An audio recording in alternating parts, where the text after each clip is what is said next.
Ladies and gentlemen, welcome to the G-Shock Watcher, and in today's episode we're going to be talking about a watch that a lot of people have been asking about, the GX56TU, otherwise more passionately known as the G-Shock King. Okay, ladies and gentlemen, thank you so much for joining me today. I'm back here in Singapore. I just came from a trip over in Thailand for work, and then tomorrow I'm heading off to Perth, Australia for a week, and then straight on to China for some events. So it's been fairly hectic, but I've got a day where I can try and repack and also squeeze in a video or two. And I wanted to quickly go ahead and actually talk about this watch, which is the G-Shock King. And this particular watch has apparently stopped production. And I don't know why, but I want to talk about the watch. We'll talk about the history behind it, not necessarily history, but a little bit about the background. And I want to show you this particular watch in comparison to size of other watches. So, things like the Frogman, for example, the Mudmaster. But in addition, I also want to look at it in comparison to something like the Apple Watch. This is the Apple Watch Ultra 2. Now, I talk a lot about G-Shocks on here. I'm not going to start doing Apple Watch reviews. I use a lot of Apple products and things like that.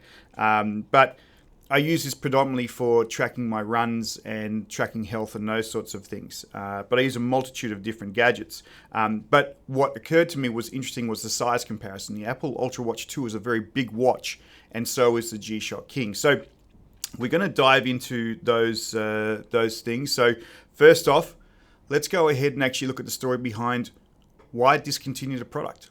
So it all started here, this article on G Central, which talked about the GX56TU-1A5 going and being discontinued, this particular watch here. And of course, I went and bought this watch fairly quickly because it's been discontinued. And I kept seeing it and I went, that's a really cool watch for the sort of look, and people sort of talked about the military feel.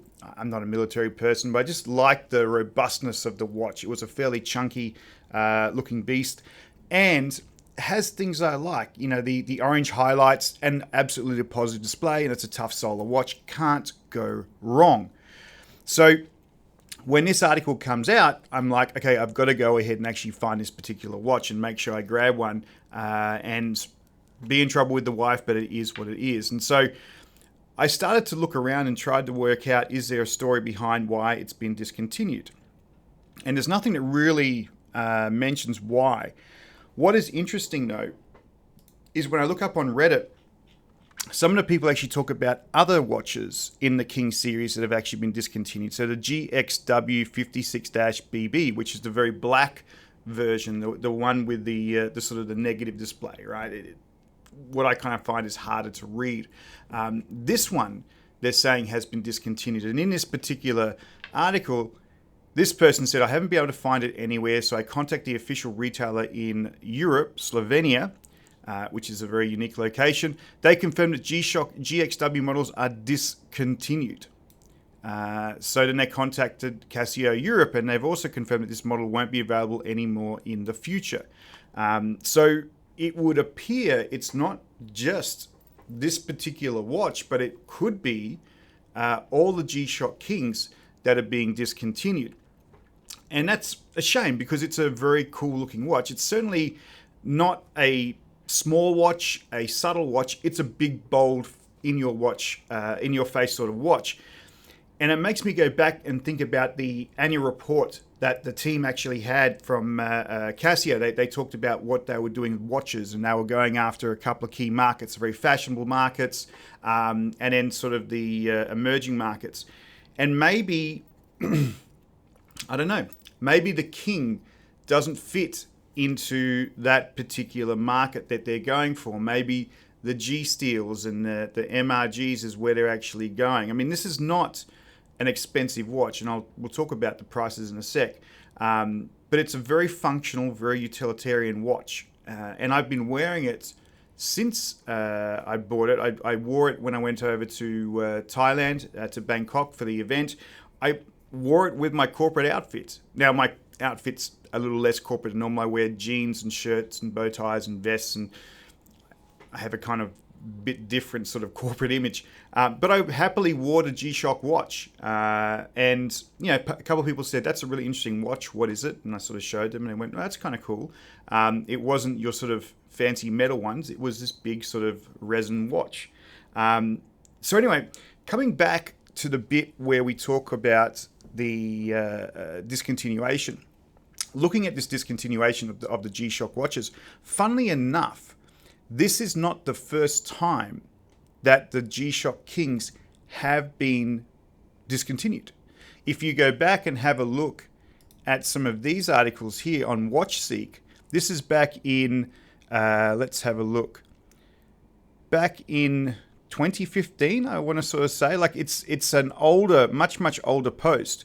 Why is the GX56 discontinued? Is it due to low sales? This is not a post which is done recently. This is a post from a long time ago. And when you go down and have a look, it's sort of saying, hey, they weren't selling very well when they were supposed to. They started selling only after the rumors came that it was killed off. So most of the sales came when it was already too late. As for a reissue, I highly doubt it. I was told it's dead, but who knows? Maybe it'll come back someday. So as you can sort of see, this is 2015. So we know for a fact that the G-Shock Kings did come back, right? So they discontinued them, they brought them back again. And so maybe these are waves of watch releases that they kind of go through. They look at the sales, doesn't seem to do too well, then maybe the popularity bounces back and they want to be able to inject them back into the market. So maybe this is part of the strategy for G-Shock. Maybe what they will do is have waves of releases of models which they know people like. They'll discontinue it for a period of time, build up that demand, and then bring it back to the market again to try and actually get people to purchase it. And potentially this is what's happening with the King. So let me show you some of those Kings, and let's talk a little bit about what they have in the catalog using Shockbase. Okay, so when we look at the Shockbase website, Shockbase registers around about 16, 2 plus 7, 25 different Kings. Now, what is interesting to me, and I'm not sure as you're watching this if you notice the same thing as I did, but what you'll find is there's a lot of these watches that don't have positive displays. In fact, many of them are negative displays. So when we look at the actual watches itself, out of the 25, there's potentially 1, 2, let's have a look, 3, 4. Okay, let's count the purple just as a positive. It's interesting enough. There's 5 out of the 25. So 20% of the watches of the G-Shock watches only have a positive display in the King series. Most of the watches themselves are negative displays. So it's kind of interesting to be able to sort of see that the focus has been on the negative display watches. And in terms of features and capabilities, look, they all vary, but they all have fairly solid capabilities, right? If we jump in and let's go have a look at, say, probably the most standard ones. Let's take a GX56BB. Okay, this is a pretty standard G-Shock King. A GX56, a blackout one. This is a watch that goes for about $239 Sing. Not a whole heap of capabilities. It's got alpha gel and vibration resistance, mud resistance, water resistance, time zones, backlight, and tough solar. Right? I mean, reality is if you're wearing a daily driver sort of watch, tough solar is kind of where you want to be. Just have it charged up. There's no USB connection to charge it up or anything like that, but it gets the job done. And at $239, it's a fairly solid watch, right? Not cheap throwaway watch, but not expensive either, right? And if you look at these particular watches, the orange one here, $150 for that watch. Let's have a look at this blue one. Come down and have a look. This one was £169. So it's in that same sort of price range from that point of view. Now, coming down, we do have some watches which do have some incremental features. Not a huge amount, but they picked up multi-band 6. So if we have a look at these particular watches, let's take the GXW. This one is a 30,000 yen, so a bit more expensive. And the incremental capabilities was multi-band 6. I think some of the cities might be different. So if I take that 48 cities and have a look at this one, oh no, 48 cities, same sort of thing as well. But it's obviously the addition. The GXW has the addition of the multi-band 6 in that particular series. So when we go ahead and have a look, all of these ones here, GXW, come down, multi-band 6. So what we'll find here is that the GX watches, tough solar, good watches, good to go. The GXW has the multi-band 6 coming into it. So my particular watch, which I purchased, was this one. The GX56TU-1A5. Actually, you know what? Before I do jump into the watch itself, I did want to call out, I thought this was kind of cute. Living in Singapore, there was even a special edition G-Shock King to celebrate the Singapore 54th year of independence, which is kind of nice because you don't necessarily see too many Singapore special editions that really call out Singapore. When living here, that's a nice thing to be able to go ahead and actually see. But anyway, back to the particular watch I bought. Came out July 2024, so just last year. Two-tone color. Price range about 23,000 yen, so same sort of price. And capabilities, fairly standard, fairly straightforward. So, you know, this is not a watch which is really going to go ahead and actually break the bank. But when you do have a look at this thing, it's a very, very cool looking watch. Positive display, resin band. I think it's great. So what I wanted to do now is do the comparison between the different watches that we have in the G-Shock range and also in the Apple Watch as well. Okay, so let's start off here with our G-Shock King. And I'm going to try and actually flick in between the actual watch itself and different types of watches. So if we go ahead and have a look just to get things started. So coming down here, this watch itself, weight is unknown. That's interesting. We'll have to try and actually find it out. 55.5 in height. Width is 53.6 and thickness is 17.5. So when we look at this, our height 55.5, our width 53.6, and our thickness is 17.5. So a fairly thick sort of watch.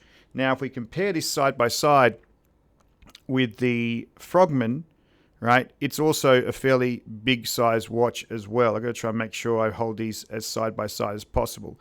But you can actually see the watches side by side. So the Frogman, this particular watch, we're looking at, if we switch over here, this watch is 56.7 in height compared to 55.5. So it's a taller watch.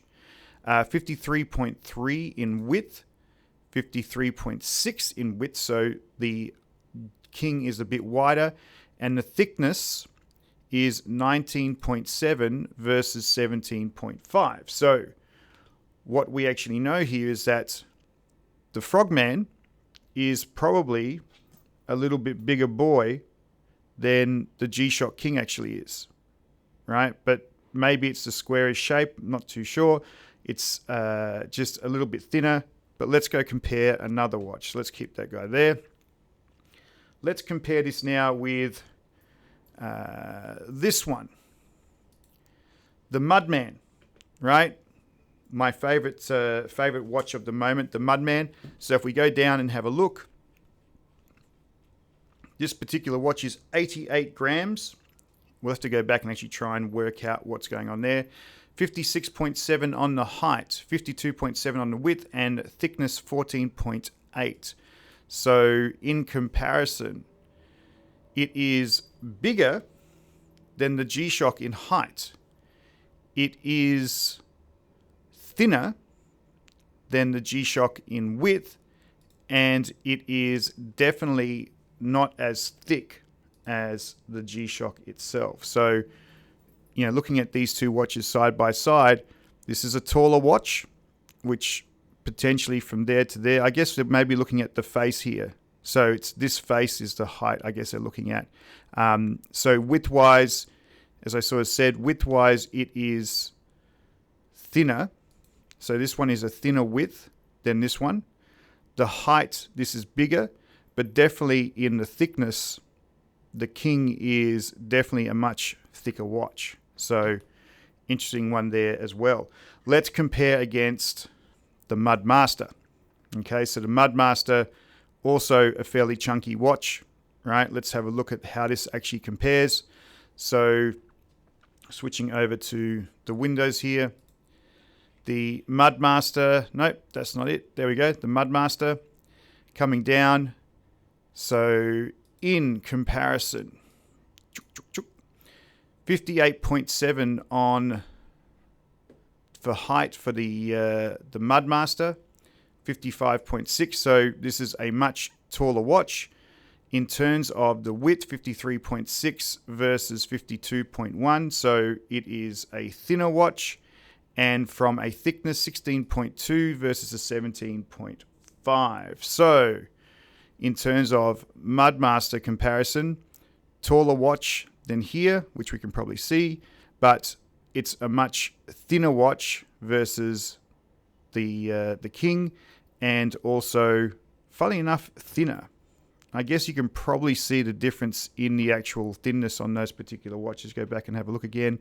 The thinness on the King is 17.5 and the Mudmaster 16.2. So just slightly in terms of what's actually there. Now, in terms of another comparison, which I thought was interesting to go ahead and actually do, and we'll have a look, the Apple Watch Ultra 2 and how this compares. Now, I'm guessing the thinness, Apple Watch Ultra 2 will probably beat it out. But if we go through and have a look here at the specifications, so height is 49 millimeters. So it is definitely, let's have a look, 55 millimeters. So 49 millimeters. Okay, this is where it's going to get interesting. This is where I need to sort of work out what is it actually measuring here. So their height is 49 millimeters. But when you look at this side by side with the actual watch, it doesn't look that different between the King, which is kind of interesting, right? 49 millimeters, that's a fairly, this is saying 55 millimeters, right? If I'm reading this correct.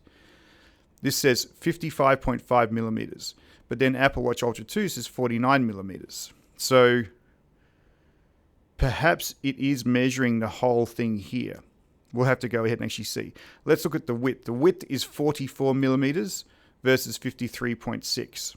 And that probably makes sense, right? The King is a very wide sort of watch. And then the depth is 14.4 millimeters versus 17.5. And yeah, we can see the difference there on those particular watches. So, there's big watches out there, right? The King is a big watch, but it's not necessarily so crazily big that compared to some of these other watches we see in the marketplace, it's not a crazy sort of watch. It's big. It's going to stand out. Maybe you can't wear it in a corporate environment, but it's not a bad looking watch. And certainly with the positive display and the orange accents, very, very cool from my point of view. So ladies and gentlemen, thank you so much for exploring with me the G-Shock King. Like I say, if it's being discontinued, very sad to sort of see it actually go. As I said, I like it. It's a very comfortable watch to be able to wear. It's very legible, very easy to get around with, and it's a shame to see it go. But if history were to repeat itself, we should see the G-Shock King come back into production again as, I guess, demand starts to build up and people want to be able to get a hold of those watches again. Anyway, thanks so much for joining me. Please like, subscribe, share. Really appreciate everybody's support. And I'm loving the comments from people to say, hey, what about this particular watch? What's going on here? Half the fun is actually doing some of the research, not super thorough research, but just jumping down a couple of rabbit holes and seeing what's happening in the G-Shock space. So thank you so much for joining me and have a great day.